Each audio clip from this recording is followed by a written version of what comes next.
You know that person who goes completely quiet when something hurts them? The one who says, "I'm fine," and actually means, "Leave me alone." Yeah, that person isn't being cold, and they're not broken either. In fact, there's a lot more going on beneath that silence than most people realize. If you're someone who shuts down instead of speaking up, welcome. You're about to feel very seen. Because today, we're getting into the psychology of people who go quiet when they're hurt. The one society calls closed off, but science calls something else entirely. Here's what nobody has ever told you. That silence isn't a flaw. It isn't emotional immaturity. According to psychology, what your brain does when you're hurting is one of the most complex emotional responses a human nervous system can produce. And the fact that nobody ever explained it to you doesn't mean something is wrong with you.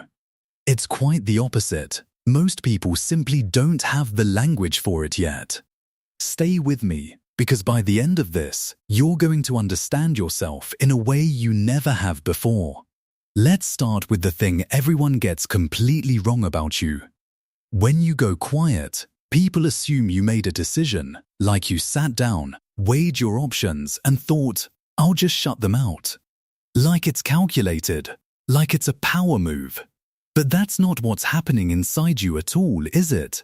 When you get hurt, something in your body shifts. It's not dramatic. It's almost like a quiet closing.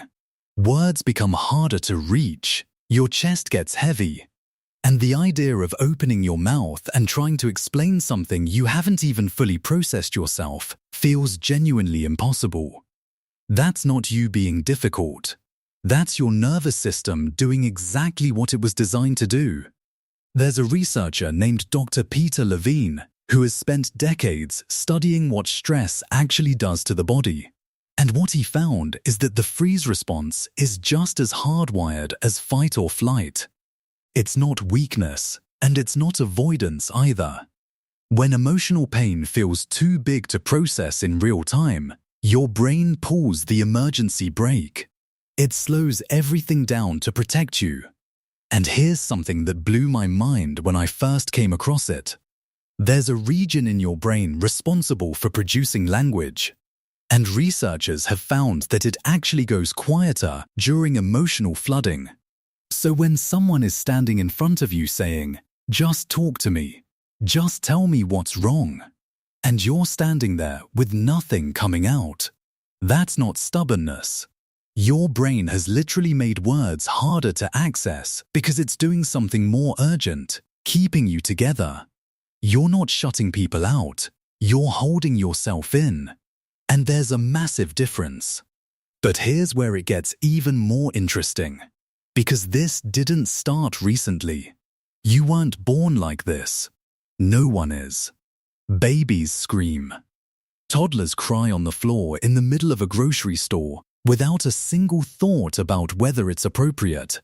Kids express pain loudly and openly and without apology until something teaches them not to. At some point, something taught you that expressing your hurt out loud wasn't safe. Maybe it was a home where emotions were treated like inconveniences, where you cried and got told to stop being so sensitive. Maybe you opened up to someone you trusted completely, and they minimized it, laughed at it, used it against you later. Maybe you expressed that you were hurting, and instead of being held, you got lectured or ignored or made to feel like your pain was somehow the problem. So, you did the logical thing and adapted. You got quiet, not because you stopped feeling, but because feeling out loud kept costing you something. There's a psychologist named John Bowlby who basically built his entire career around one idea that the way we learn to handle emotional pain comes directly from our earliest close relationships. And what he kept finding over and over was that when those early relationships teach us that being vulnerable leads to more pain, our nervous system doesn't forget that. It files it away, and it pulls that lesson out every single time something hurts. Even decades later, even with completely different people, Your silence is not a character flaw. It's a survival skill your younger self built to protect you. And it worked. It got you here. And now here's the part that might genuinely surprise you. Because while everyone else sees stillness, your brain is anything but still. While the conversation is escalating and emotions are flying everywhere around you, you're doing something completely different.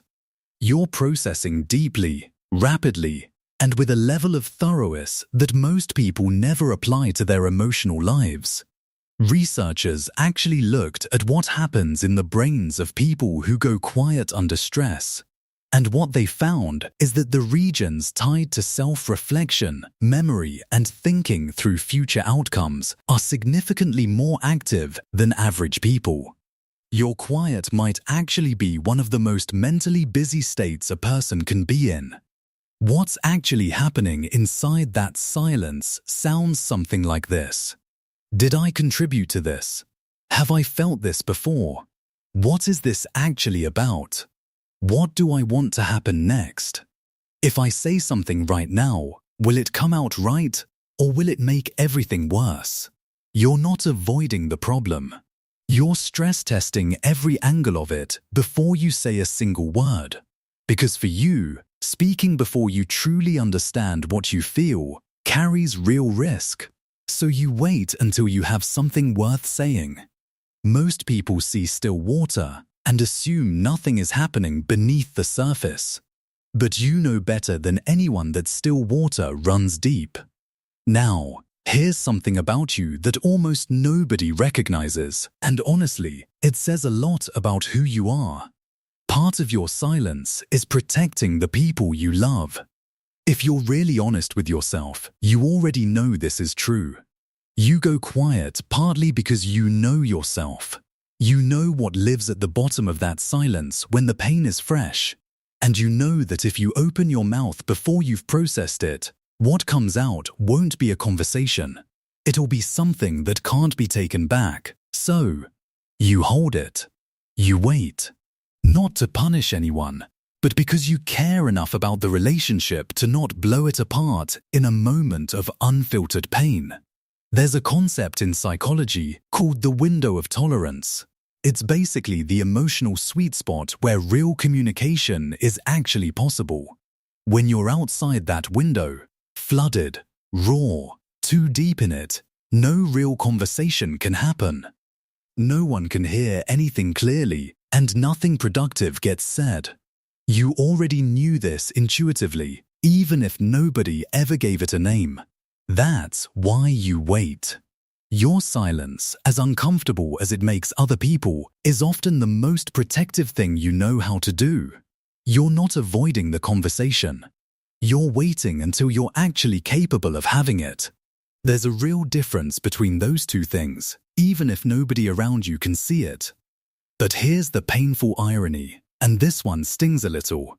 The one thing that would help you open up is almost always the opposite of what you get. People push. They follow you from room to room. They say, "You can't just shut me out." Or, "This is so unfair. Just talk to me." And every single time that happens, it confirms the very thing you've always quietly believed. That your way of processing isn't valid, that your emotions are only acceptable if they're immediate, verbal, and available on everyone else's timeline. What you actually need is the hardest thing to ask for: patience without pressure. Someone who can sit in the discomfort of your silence and trust that you'll come back. Someone who doesn't make your stillness about themselves. And research actually backs this up. When people who process emotions inwardly feel zero pressure to perform their feelings on someone else's schedule, they open up so much more. Not because they were forced to, because for the first time it actually felt safe enough to. You're not asking people to read your mind. You're asking them to trust you. To believe that the silence is not abandonment, that it's just how you find your way back. And the people who are actually meant to be in your life will learn that. And here's the thing that's really worth sitting with. The thing that doesn't get said nearly enough. Because you don't speak until you're truly ready. When the words finally come, they mean everything.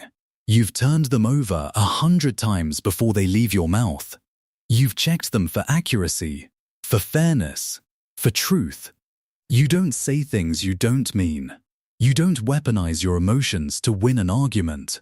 You don't throw out accusations in the heat of the moment just to watch them land.